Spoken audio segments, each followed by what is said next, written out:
నమస్తే.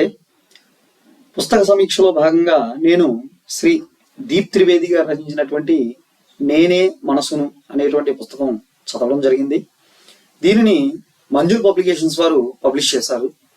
ఈ పుస్తకంలో ముఖ్యంగా రచయిత గారు మనిషి యొక్క విజయానికి అపజయానికి దేనికైనా సరే అతని యొక్క మనసే కారణమని, అతని ఆలోచనల చేత ప్రభావితమైనటువంటి మనసు తర్వాత మనిషి సాధించేటువంటి ఫలితాలకు ఏ విధంగా కారణం అవుతుంది అనేటువంటి విషయం ఇందులో ముఖ్యంగా చెప్పడం జరిగింది.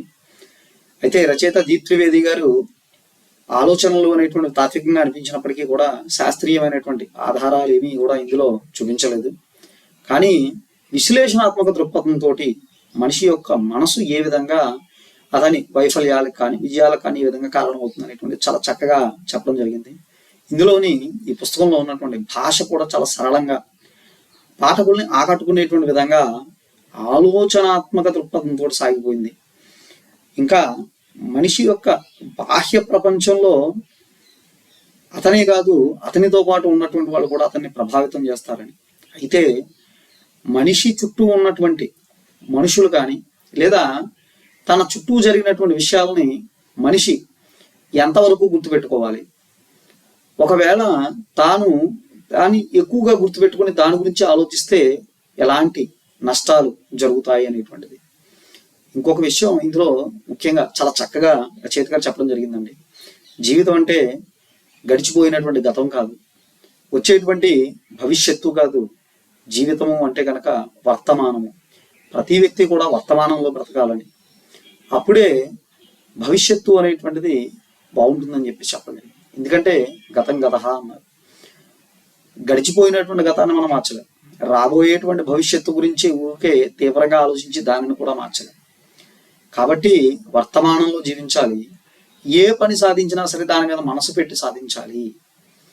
ముందుగా చెప్పుకున్నట్టుగా మనిషి దేనినైనా గురించి తీవ్రంగా ఆలోచిస్తూ దానిలోనే ఉండిపోతే కనుక తాను నెరవేర్చాలనుకున్నటువంటి కార్యాలు పనులు ఏవైతే ఉన్నాయో అవి సక్రమంగా మనిషి చేయలేడు. అయితే ఇంకా ఇందులో మనం అంగీకరించినా అంగీకరించకపోయినా వాస్తవము అనేటువంటిది మారదు. కాబట్టి జరిగిపోయిన దాని గురించి మార్చాలి అని ఆలోచిస్తూ కూర్చోవడం కంటే జరగాల్సినటువంటి దానిని లేదా చేసేటువంటి పనిని ఎలా చేయాలి, సరైనటువంటి సమయంలో సరైనటువంటి పథకం ప్రకారం పూర్తి చేయాలి పనులని అనేటువంటి విషయాన్ని ఇందులో దీప్ త్రివేది గారు చెప్పడం జరిగింది.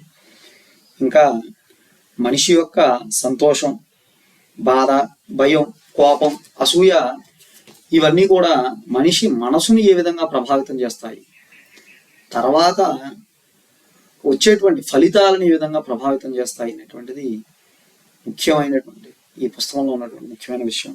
ఏది ఏమైనప్పటికీ కూడా ఈ పుస్తకం యొక్క ముఖ్య సారాంశం ఏంటంటే ప్రస్తుతంలో జీవిస్తూ రేపటి కోసం నమ్మకం కలిగి ఉండాలి అని చెప్తూ గొప్ప మార్గదర్శనం చేసేటువంటి విధంగా ఈ పుస్తకం ఉంది అనడంలో సందేహం అయితే లేదండి.